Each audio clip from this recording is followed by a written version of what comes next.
ఈ అమ్మాయి గురించి కూడా చెప్పాలిగా, మళ్ళీ లాస్ట్లో లేనిపోయింది. డబ్బులు ఇచ్చినా చెప్పాలి, తప్పదు, మాకు చెప్పినట్టే. చాలా బాగుందమ్మా, చాలా బాగా చేస్తున్నావు. ముఖ్యంగా నీ డ్రెస్ సెన్స్ చాలా బాగుంది. దయచేసి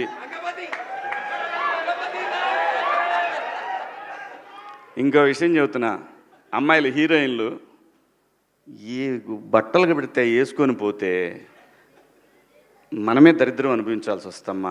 ఏమనుకోవద్దు, హీరోయిన్లు అందరూ మీరు అనుకున్నా నాకు పోయేది లేదు, లాగి పీకుతాం మనం, అది వేరే విషయం.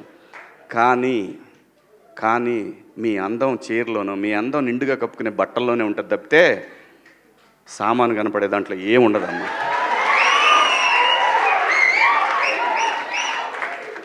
అవి వేసుకున్నంత మాత్రాన చాలామంది చూసినప్పుడు నవ్వుతూ అంటారు, కానీ దేద్రముండ ఎలాంటి బట్టలు ఎందుకు వేసుకుని కాస్త మంచి వేసుకోవచ్చుగా, బాగుంటావు కదా అనాలనిపిస్తుంది లోపల. అనలేము. అంటే మళ్ళీ స్త్రీ స్వాతంత్రం లేదా, స్వేచ్ఛ లేదు. స్త్రీ అంటే ప్రకృతి, ఎంత అందంగా ఉంటే అంత గౌరవం పెరిగిద్ది. ఈ ప్రకృతి అద్భుతంగా ఉంటుంది. అలాగే స్త్రీ, మా అమ్మ చక్కగా ఎప్పటికీ గుండెల్లో కనపడతా ఉంటుంది, ఒక సావిత్రమ్మ కానీ, ఒక సౌందర్య కానీ. అలాగే ఈ జనరేషన్లో ఇంకా చాలామంది, రష్మిక, చాలామంది అమ్మాయిలు ఉన్నారు.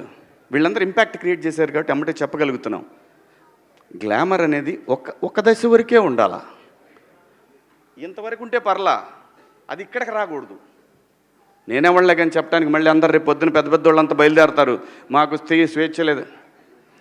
స్వేచ్ఛ అనేది అదృష్టం. ఆ స్వేచ్ఛని కోల్పోవద్దు. మన గౌరవం ఎప్పుడు పెరుగుద్దంటే మన వేష భాషల నుంచే మన గౌరవం పెరిగిద్ది.